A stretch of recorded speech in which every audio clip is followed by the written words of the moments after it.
Hey everyone, we're here at SHRM Annual 2025 in gorgeous San Diego, massive complex, thousands and thousands of people.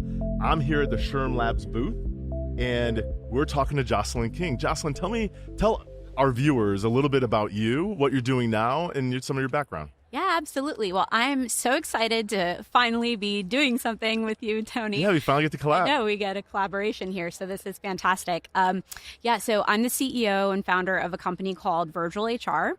Virgil HR is an employment and labor law compliance tool. We have a variety of features, but what we're really here to do is automate the monotonous and sometimes complex compliance tasks that go into HR's day-to-day, and that can go anywhere in the employee life cycle from onboarding to termination.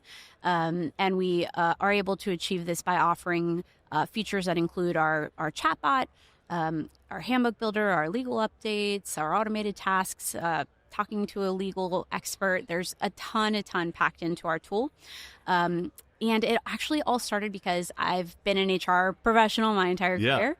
And I was working for a large company that was hiring quickly here in the US. And we hired 1,000 people in about 6 months.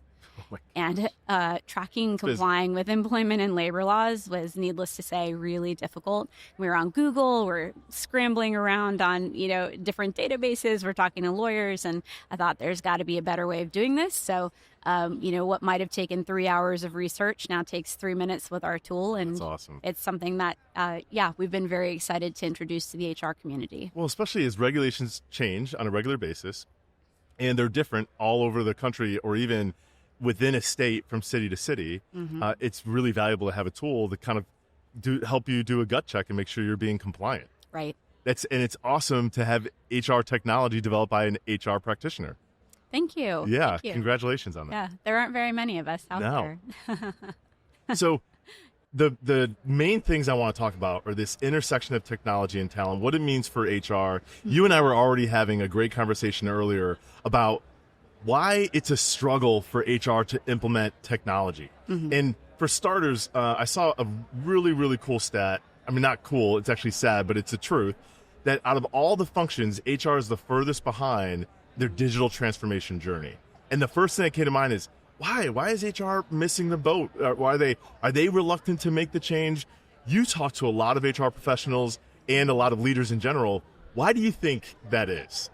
Yeah, well, not just talking to them like you, I've been in HR my entire career as well. Yeah. And so I've seen it firsthand.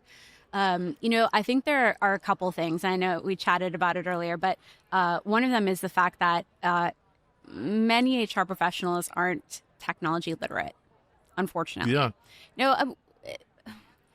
I don't think that has ever really been a prerequisite for the role, and I think that needs to change. It would be great if there were organizations out there that were really supporting HR by training them and educating them on technology, because that's going to be key for, every single discipline at an organization.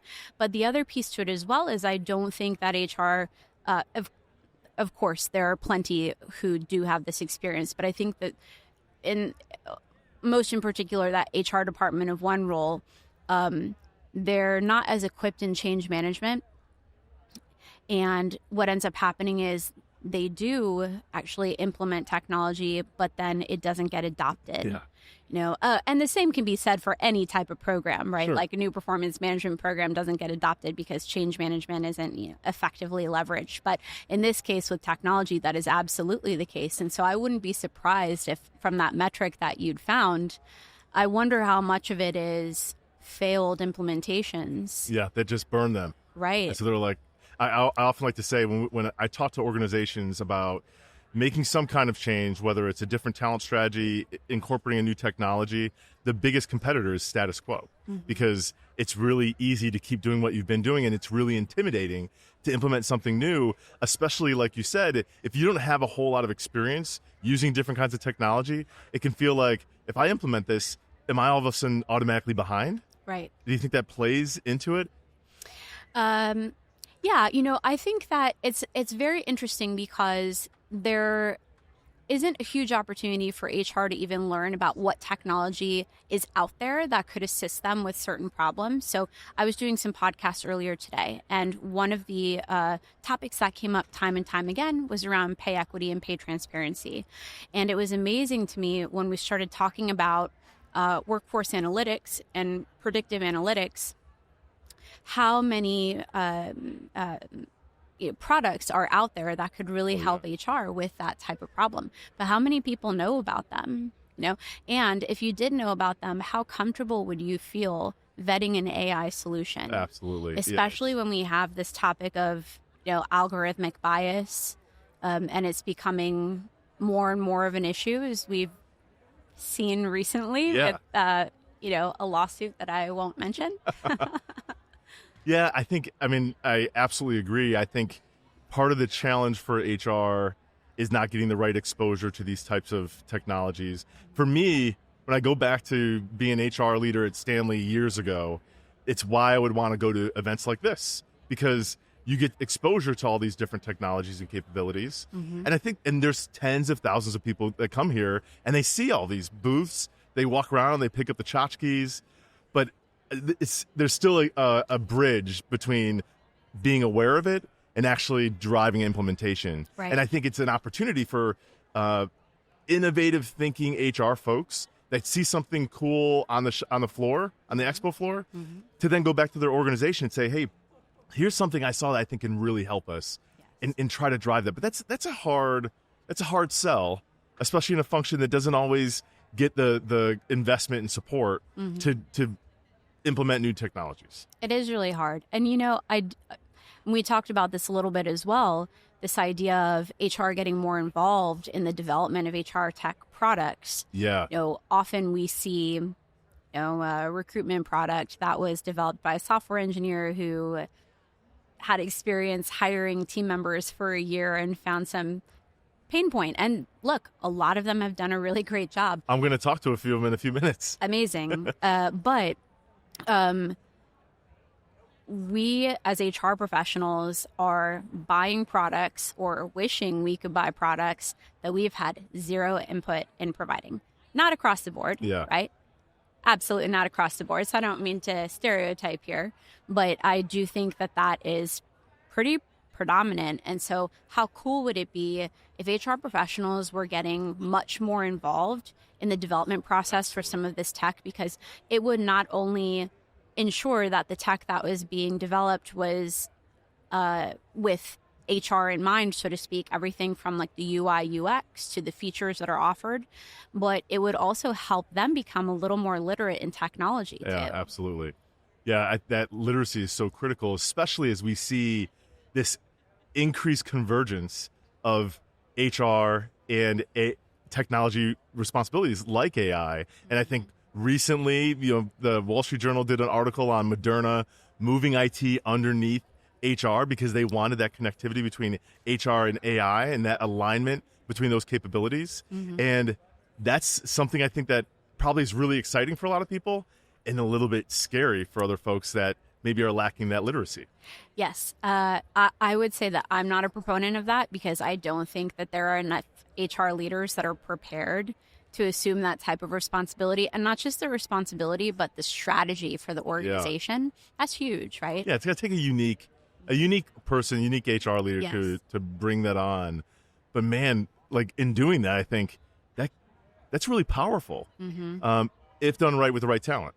So that's, of course, I think we're going to continue to see that grow, and maybe it's going to happen more with non-HR, like traditionally HR folks moving into the HR function. Because I've seen that engineers, marketers, they've solved, just like you said, they've solved something for their function, and a CEO or another leader says, hey, I like what you did there. You need to move over our people function and start building some of that strategy as well. So you see all these cross-functional people moving into HR. Maybe that creates more capability, but maybe that also moves some of the traditional HR folks out. Yeah, I must say, I don't really like that idea very much, because what ends up happening is we start taking away a lot of the best practices in human resources that I think can, and again, not to stereotype, because I'm sure there are great marketing leaders that could come in and do this, but really start taking away from the culture strategy, employee engagement, like every single part of it, right? They don't have that experience.